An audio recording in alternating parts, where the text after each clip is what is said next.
Hotman Paris memberikan kejutan dengan menolak menjadi kuasa hukum Verdi Sambo. Ia mengaku menolak permintaan dari tersangka pembunuhan itu. Pada sebuah tayangan talk show pagi-pagi ambiar di Trans TV, Hotman belak-belakan menolak permintaan mantan Kadifropam Polri itu. Sontak penolakan itu mendapat dukungan dari warganet. Sebab warganet berharap pengacara kondang itu membela keluarga Brigadir Yosua Huta Barat atau Brigadir J, bukan Verdi Sambo. Kendati demikian, Hotman Paris tak membela keduanya. Ia bersikap netral dalam kasus pembunuhan Brigadir J.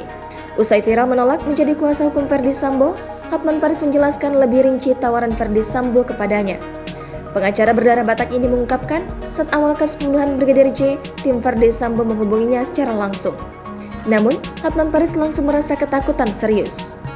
Melalui postingan di Instagram pribadinya, Hotman Paris turut mengungkapkan di samping itu banyak desakan warganet untuk membantu keluarga Brigadir Yosua Huta Barat.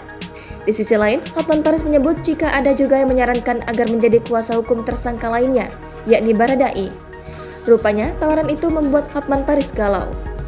Setelah berpikir panjang, akhirnya Hotman Paris menolak tegas menjadi pengacara Verdi Sambo.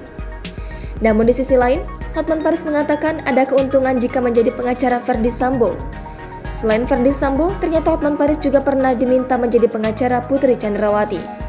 Menurut Hotman Paris, jika ia menjadi pengacara Verdi Sambo dan Putri Chandrawati, nantinya akan muncul pro dan kontra.